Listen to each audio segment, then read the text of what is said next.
My number one issue was public safety. My number two issue was the behavioral health crisis that we were just talking about. And my number three issue was I want to tell the world and let them know that San Francisco is open for business. We're going to cut the red tape so our small businesses can flourish.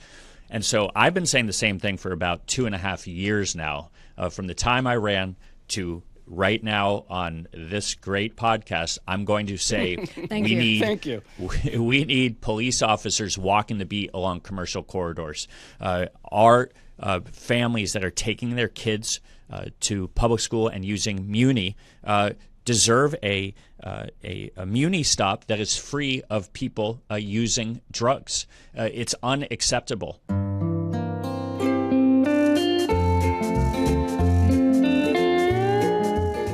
Hello and welcome to another episode of the Odd Lots podcast. I'm Joe Weisenthal. And I'm Tracy Alloway. Tracy, we have a mayoral election coming up here in New York City. Very exciting. I think when this comes out, it'll be literally tomorrow. We're recording this October 28th. No one knows for sure what's going to happen, but I think it'll be like the day after this episode comes out. Absolutely. And obviously a very heated mayoral election, yes. I think. One that's kind of taking national attention Definitely. as well, which, you know, New York is always important, but maybe it's always important it's to the media. Important. It's always very important to the media. That's right. That's definitely the case. But you know what I think? There's obvious reasons why there's a lot of national interest, besides the fact that as reporters, we like to report on our hometown. Mm-hmm. A lot of cities are dealing with the same challenges that New York is. We know New York City is a very expensive city to live in. Mm-hmm. There are a lot of cities that are very expensive, particularly any city that has some sort of economic dynamism right now. New York City has a number of quality of life issues that frustrate voters, whether it's crime, which has come down way a lot, but, you know, safety on public transportation, homelessness, etc. Public drug use, which, in my opinion, has gotten a lot better over the last few years, but it was very prevalent. I saw it a lot in the parks in 2021, 22. These are not, by no means, are these issues that are sort of New York, dealing with the Trump administration and the tensions therein. These are not New York City-specific issues at all. No, and it's funny, as we sat down to record this particular episode, right when we sat down, I got an email, the data behind Chicago's citywide housing shortage. Chicago's another one. Yeah, and I mean, there are so many commonalities between these cities. It's definitely worth comparing and contrasting. One thing I got to ask, just for the New York election, are you still a single issue voter on rats? Well, if I were, my candidate would no longer be I know, that's available. what I was thinking. So I have to find a number two issue. I'll start to do some research over the weekend. Good idea. Anyway, you know, obviously one of the cities, I've always been more a Southern California guy, but I'm really coming around on San Francisco. We were there last November. I had I think it was last November. We had a great time. I loved using the Waymos. It's a stunning city, and it really is. It's not just the Bay Area. It's San Francisco specific that is the beating heart of the AI boom right now. So the most important industry in the world is there. It's truly a lovely city. However, has many of the same quality of life and affordability questions that we face anywhere else. In fact, maybe some would say, for at least a time, arguably worse. Yeah, I mean, I remember from visiting, it also has some very, very beautiful neighborhoods. Incredible. With historic buildings, very, very cute neighborhoods in many respects. And so you can imagine that efforts to boost housing affordability immediately run into that whole neighborhood vibe. A few years ago, I was visiting a friend, and I said, I love this neighborhood. I love where you live. And he's like a YIMBY. He's like, Joe, you're not supposed to say that. This is the neighborhood. He's a renter, though, so of course he doesn't mind if his house gets torn down for new building. Anyway, we really do have the perfect guest to talk about big city governance, all of these things. We are going to be speaking with literally the perfect guest, Daniel Lurie. He is the new mayor of San Francisco, or he came into office earlier this year, so he's been in an office less than a year. So, Mayor Lurie, thank you so much for coming on the Odd Lots podcast. Joe, Tracy, it's good to be with you. I feel like you were selling our city better than I could, so you two can just keep going. And Joe, your love of Southern California We'll get you going on Northern California and San Francisco by the end of this podcast. Okay, well, that's a good goal for you to fully flip me over to be Northern California pill. No, I did love it. You know, there's so many different angles that we could start with. People have talked about the homelessness challenge. Let's just start there. People have talked about the homelessness challenge in San Francisco for a long time. How would you identify, setting aside solving it, whatever that means, what is it about San Francisco that, in your view, has made what are the underlying conditions that the city has faced for a long time, such that it's been a fairly acute problem facing the city? How should we understand the causes of it? Well, I think it's been going on for 3 or 4 decades now. I think we have not built enough housing, not only here in the city, but across the state. So it really is a regional and a state issue. I would argue right now it's not just a homelessness crisis. It's a fentanyl crisis. We have a real crisis on our streets. I go up and talk to people that are suffering on our streets every single day. Most mornings I spend 45 minutes to an hour talking to people, trying to get people off the street and into shelter, into treatment, into the right kind of beds. We kind of had a live and let live attitude for a while in this city, and that has changed. We have changed that attitude over the last year. We want to get people off the street and into help. But of course, it is an affordability issue statewide, and we need to build more housing statewide. We're in the midst right now of getting a family zoning plan, a new map passed here because the state has mandated that of all counties in San Francisco in the state, and San Francisco is going to do its part, and we need more housing. Definitely want to talk about the family zoning project for sure, but just on the homeless issue, I guess one area of commonality between New York and San Francisco is you do have this debate over mental health and I guess how to balance compassionate outreach with stricter enforcement or stricter policing. What are you doing on that front? When you say you need to get people help, what's actually happening? Yeah. First off, I don't believe it's compassionate to allow someone to be passed out on the sidewalk. I don't believe we should allow people to smoke fentanyl in our bus stops. We have to put an end to that, and we have to then get people into the right kind of bed, the right kind of treatment. For example, we opened up a 16-bed center at a place called 822 Geary. It is a place that someone can walk in. It is voluntary. It's police friendly. It's fire friendly, so they can bring somebody in. They can stay for 24 hours. They can get onto medication. They can take a moment to relax, and we have staff there that then gets them out to the right recovery bed, to the right treatment bed, of which we have stood up 400 new beds just this year alone that are, 90-day, 6-month treatment programs. That's what we need to do. What we were doing as a city before was we were just building lots of permanent supportive housing, which I believe in.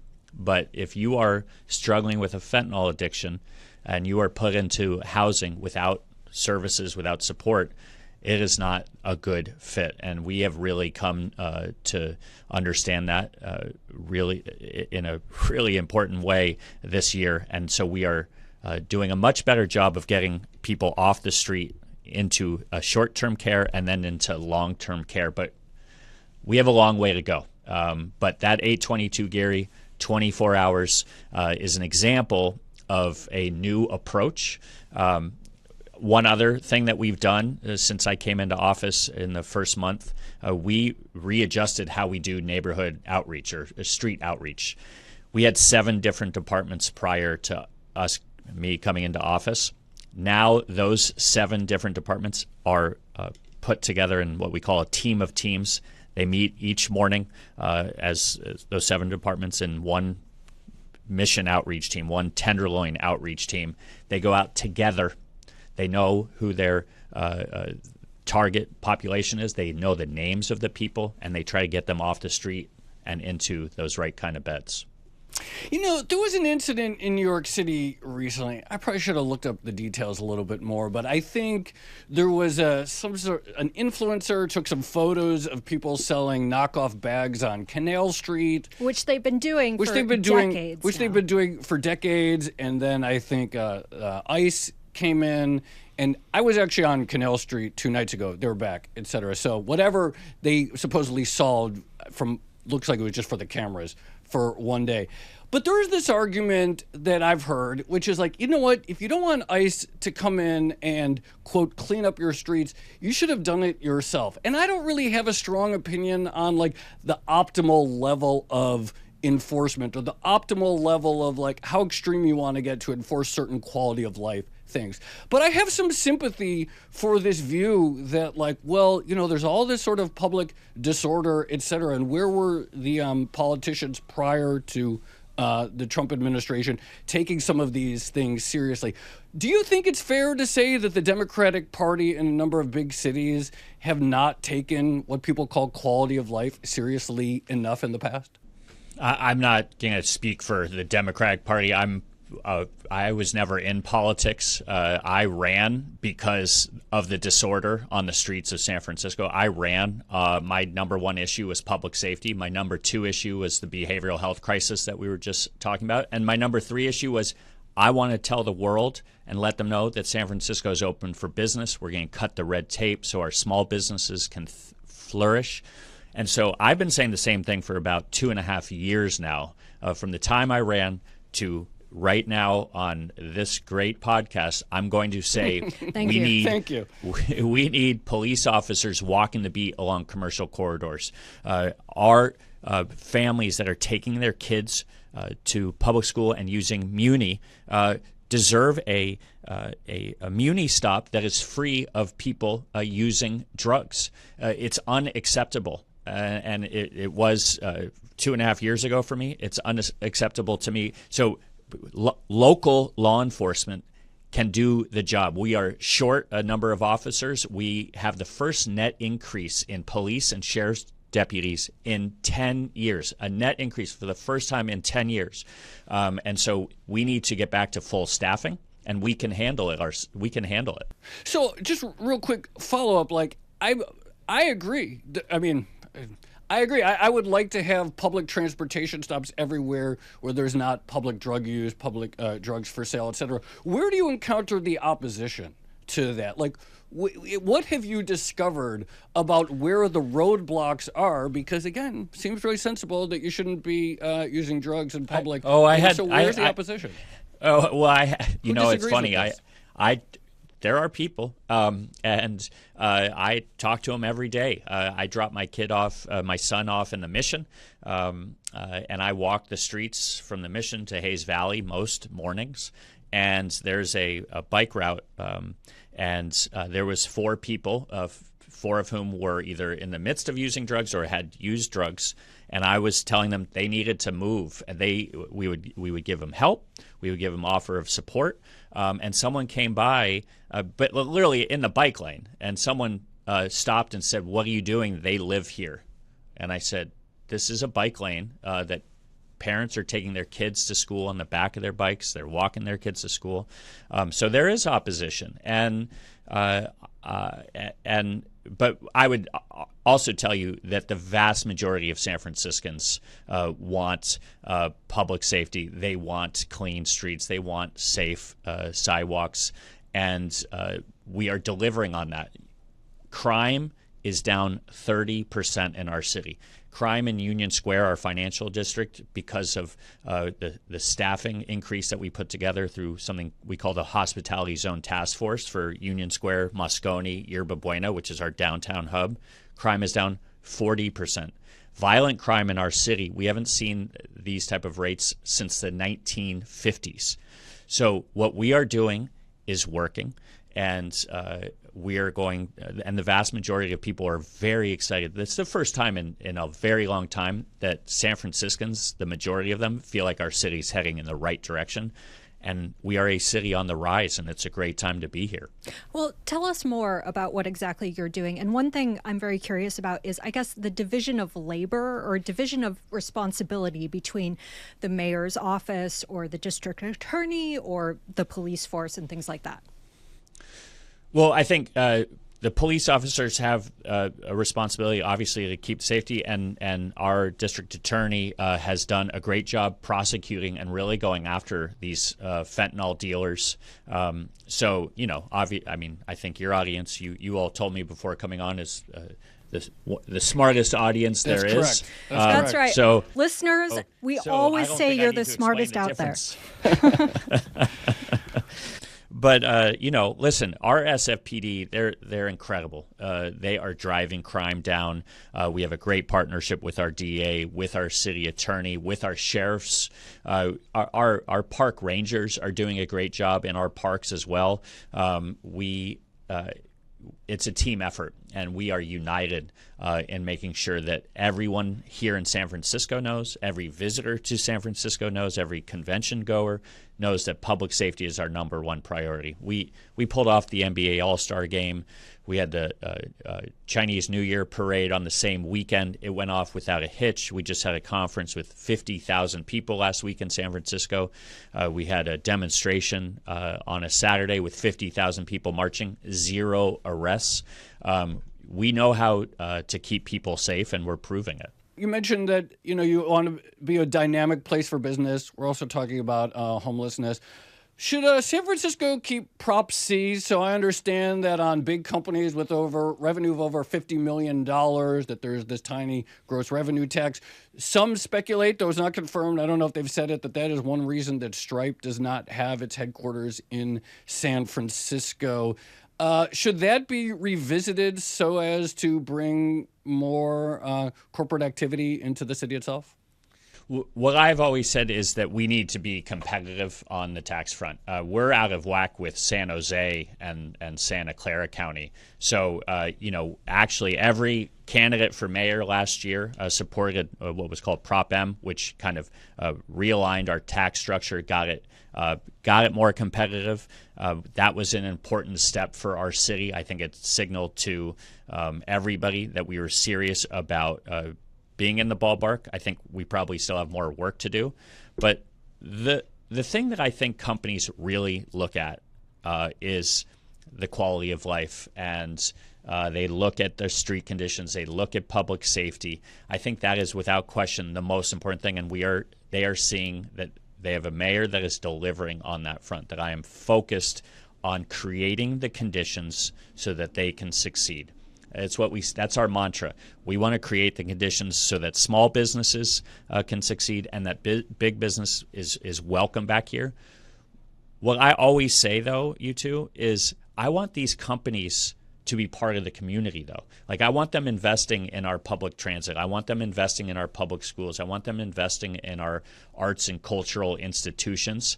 I would say, for a long time, and I ran Tipping Point Community, which is similar to Robin Hood in New York City.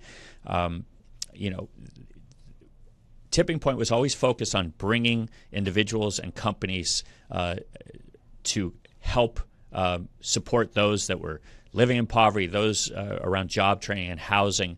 But we need to see more. We need to see more out of our business community.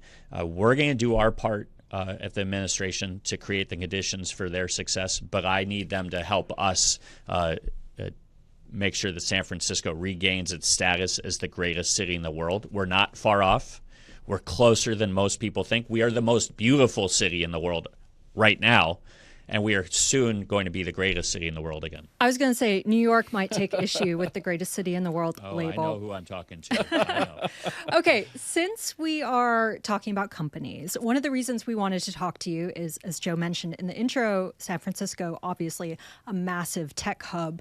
And what we're seeing at the moment in markets and the economy, it's kind of weird because, AI-related stocks keep going up. Everyone's very excited. But on the other hand, you have a lot of layoffs happening in the tech industry. So I think more than 100,000 job cuts at places like Microsoft and Meta. When you look at San Francisco's labor market right now or overall economy, what are you seeing? Is there a net benefit from AI, or are you seeing increased unemployment? No, I mean, right now we're seeing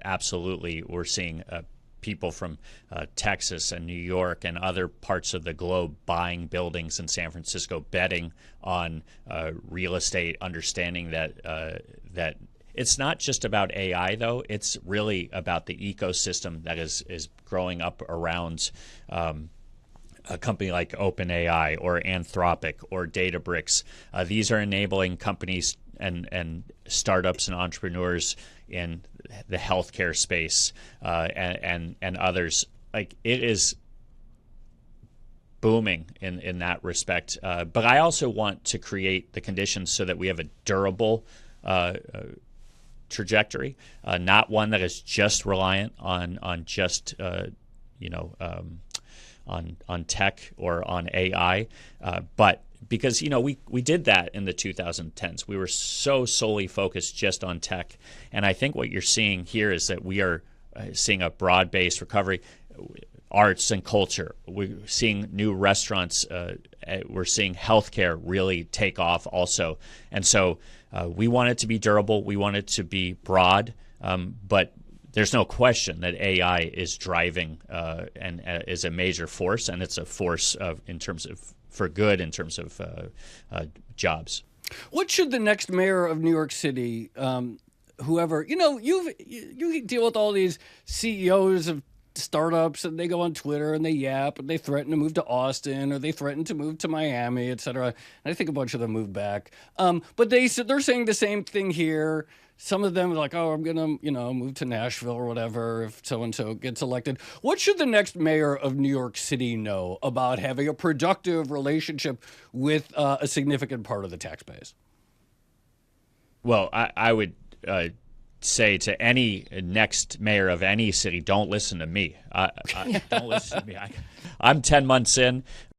I am solely focused on San Francisco. I get asked, but you must have learned something. That's what I'm saying. I'm asking you. You're asking him to advise his competitors. No, but you've learned stuff, right? In the 10 months or whatever, 9 months since you've been on the job. What have you learned about, interacting with these very, very powerful, wealthy interests? Well, listen, I think what I've learned throughout my career is that you have to have an open door. You have to have conversations with people. Most importantly, you have to listen to people. Whether you're trying to get family zoning, our housing plan passed, and I'm in neighborhoods that you all were describing before who are like, I'm worried and I'm scared, and there are a lot of people fearful about new housing. And you have to go listen, and you have to work with them, and you have to invest. And I think the same goes with our immigrant community, it goes with our arts and culture communities, it goes with our restaurateurs who I sit down and meet with and listen to the struggles that they have with their power bills going up 30-40% over the last 2 years. I pride myself on listening to people, working with people, and then getting to the right solution that's going to benefit as many San Franciscans as possible. So on zoning, since it keeps coming up, one thing you hear a lot, especially in the case of San Francisco, is that the housing shortage is mostly about restrictive zoning and regulation and things like that. Is that it? How restrictive is the regulation, and are there other factors, I suppose, that are playing into this? Absolutely. I mean, listen, it has been restrictive, but the state has loosened those restrictions quite a bit. We are doing everything we can to make it easier to build more affordable housing. I went to 3 ribbon cuttings last week, 3 different sites for 100% affordable in different parts of the city. The cost of labor is really high. The cost of goods is really high. So it is not just about our zoning plan. It involves a lot of other issues as well. And so we know that I'm very hopeful that we pass this family zoning plan, but it does not mean the next day that building will start. We need to see, interest rates are likely to come down. That's going to be important. We have to work with our friends in labor to make sure that the cost of labor does not continue to be something that makes it so that we don't have people working and building. Why don't you just give us the quick synopsis of, if this passes, what will change from now to after your the family zoning proposal? Well, I think it's just going to make it easier.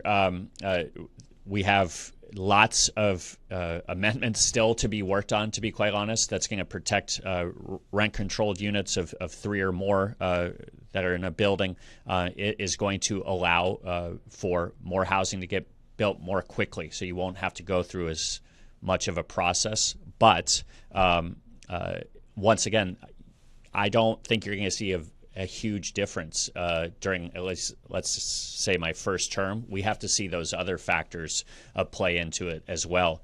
But I really think it's going to allow the children that are growing up in our city to really dream that they can stay in San Francisco. We had independent analysis that said it's going to drop rents by between $800 and $1,500 a month. That's a huge difference for people. So we are very hopeful that it allows our city to become more affordable. There's a pushback often from people that say this city's this plan will make it unaffordable. I say this city is really unaffordable right now. People say this is going to hurt small businesses. I say it's going to provide more customers. What we're going to see with this plan is more density along commercial corridors and along transit lines.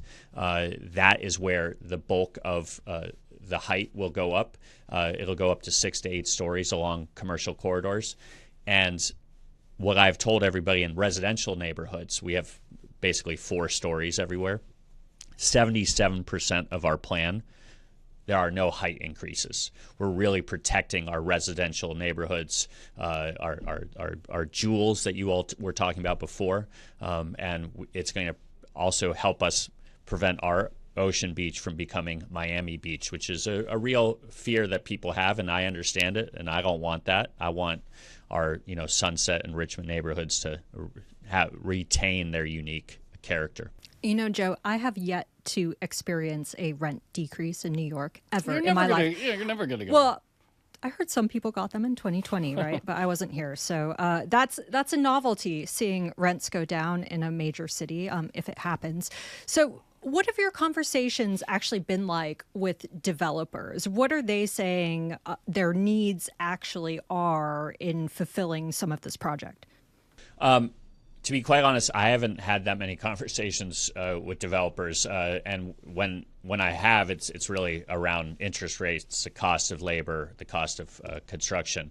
I've had a lot more conversations with people out in the west side and the north side, which is predominantly where this family zoning plan is focused, because we are building in other parts of the city, and the state is mandating in high-resourced neighborhoods.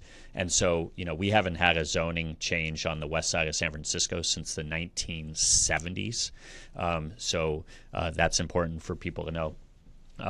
So I'm really speaking to people that are understandably anxious, fearful, and really trying to explain to them that we have really listened to them over this past year, really making sure that height increases, you won't see many of those, but allowing people, if they own a home, to divide it into 2 units so that their kids could stay there long term.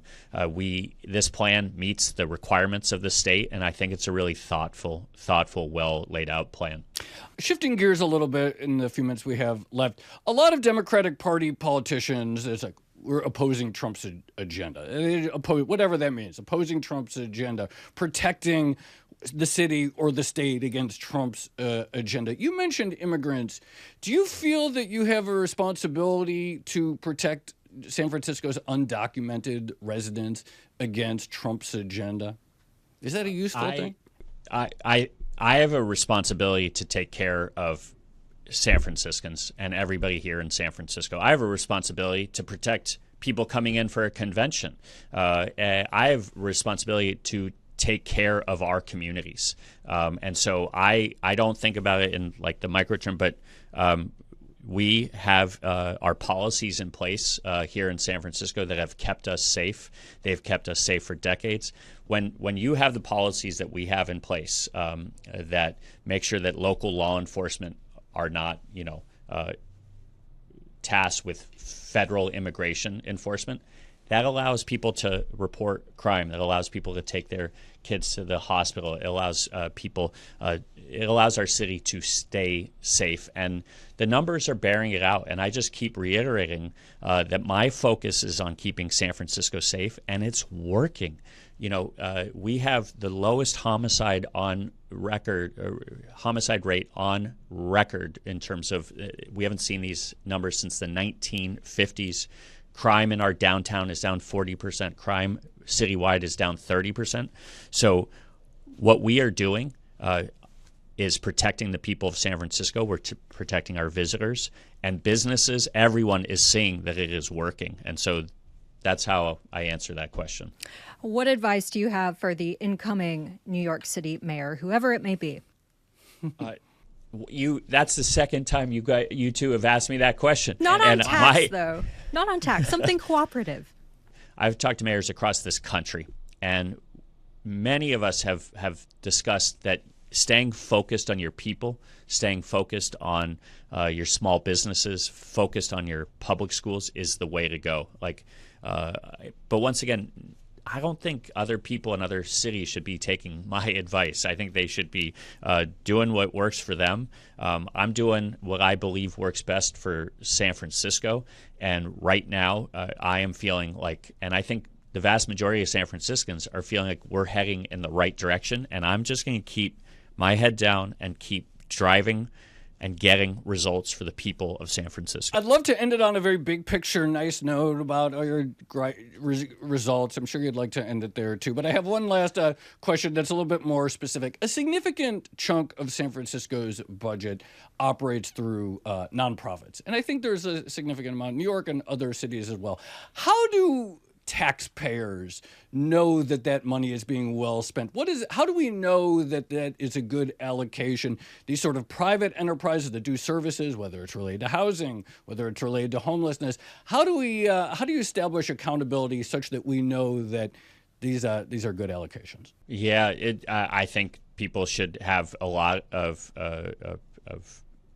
they should want answers on that front, and we are working on it. So I came into office in January. We had an $870 million budget deficit, the largest budget deficit in our city's history. We closed that with a mix of many things, including a hiring freeze that we put into place immediately. We cut 25% of the discretionary funding that was available to cut to nonprofits, which was incredibly difficult. We are putting in metrics. This is what we prided ourselves on at Tipping Point, was holding organizations accountable, getting results. And so we are working on that now. So I came in January. The budget was due in June. So it was a sprint, essentially. Most administrations wait until January to start planning. We put our budget before the Board of Supervisors in late June. It got passed on August 1st. August 2nd, we were planning for this upcoming budget. And we are putting accountability measures into place on our contracts to nonprofits. But one thing I would say is that the nonprofits need to be held accountable, but so do my departments. I have some departments that don't pay those nonprofit providers for 12 months. We have small nonprofits floating city government that has a $16 billion budget. We are floating them money. So we need to hold everyone accountable. And it starts with me. We have a tremendous budget in San Francisco. We all know that it has not been spent as well as it could be. I was frustrated by that for years working at Tipping Point. I saw it up close. And now I want everybody to hold me accountable in the years ahead. But we're going to put metrics in place. We're going to hold nonprofits accountable. And I'm going to hold my department heads accountable as well. Mayor Lurie, thank you so much for coming on Odd Lots. Hope to chat with you again at some point. And just so you two know, we end everything in San Francisco because we're on the rise. We got to just share our how great San Francisco is going with a Let's go San Francisco. Okay. Tracy, I would like to believe that with many of the sort of, challenges, I guess, that big cities face, I would like to believe it's just a matter of will. You know what I'm saying? I would like to believe that all it takes is someone saying, you know what, we're going to be accountable, we're committed to addressing these things, whether it's homelessness, whether it's crime, whether it's public drug use, etc. It would be nice if the issues just resolved to like wanting to do it. You know what I'm saying? Mm-hmm. I'm not sure. Like the way it sounds, talking to Mayor Lurie, it sounds like one of the big changes, like, as he put it, we used to have a live and let live attitude, and now that's not the case. I would like to believe that really is the difference, that it's just like an attitude change. I feel like there's a but coming. But you would like to believe, but... No, it's just like, if it's that simple of an attitude change, then a lot of these things could be solved. I guess my but is... No, there's no but. I'm not sure if that's the case. Like, that's I guess right. It's a but. But he certainly presents a compelling argument. I mean, I think like crime is down in a lot of cities. We know that it spiked in 2022. The whole chaos, post-pandemic, et cetera, it's been coming down everywhere. I think there are a lot of mayors that can point to a decline. So what I'm saying is, I would like to believe that the decline in crime in San Francisco can be pointed to. It's like, oh, we have a mayor who now decided to tackle these things, as opposed to just sort of general trends. Mm-hmm. Does that make sense? That makes sense. One thing I will say that I found very interesting was, he talked about that ecosystem of tech companies. Yeah. And it kind of reminded me of some of the conversations we've had about tech development or even manufacturing development in China. Mm-hmm. And the idea that, you can have a competitive advantage because that when you move to a certain place, you're going to find like an engineer around the corner. You're going to find that particular programmer. So it was interesting to hear that sort of echoed in San Francisco. It's interesting that there's a lot to do. I mean, it's interesting that we used to talk more about the Bay Area in general. Like, oh, yeah. And now it's really becoming a San Francisco story. And a lot of these AI companies, you don't hear about like, what are those random Sunnyvale or what's the one that Cupertino, et cetera. All these like all of and that's its own fascinating thing, which is that AI does not strike me as a Bay Area story. We didn't have any time to get into this, but AI does not strike me as a Bay Area story so much as it's a San Francisco story. These are San Francisco companies, and they're not just like somewhere like down the peninsula or whatever. It's funny, now that you mention that, I'm thinking like Bay Area. Seriously, a term I have not heard for a very long time. Isn't that interesting? Like the Bay Area or even Silicon Valley. Yeah. It's an interesting phenomenon because when it comes to hard tech, when it comes to manufacturing, I have a very intuitive understanding of why agglomeration matters, right? You want to be able to like get this provider, and distance really matters. It's not intuitive to me in the same way why with something like any software, let alone AI, that there would be such a tight cluster. And yet it does seem to be a very tight cluster there. Well, there seems to be a network effect of some sort at play here. And I don't totally know why that is in the same way the network effects exist with, say, manufacturing, because we remember 2020, work from home, work from anywhere, Slack exists, IB exists, etc., and yet everyone's together there. We didn't get too much into this, but I do think that's an interesting reason to be interested in San Francisco right now. For sure. Shall we leave it there? Let's leave it there. All right, this has been another episode of the Odd Lots podcast. I'm Tracy Alloway. You can find me at Tracy Alloway. And I'm Joe Weisenthal. You can follow me at The Stalwart. For more Odd Lots content, check out our daily newsletter at bloomberg.com/oddlots. We also have a Discord, discord.gg/oddlots. And if you enjoyed this conversation, then please leave a comment, or subscribe. Thanks for listening.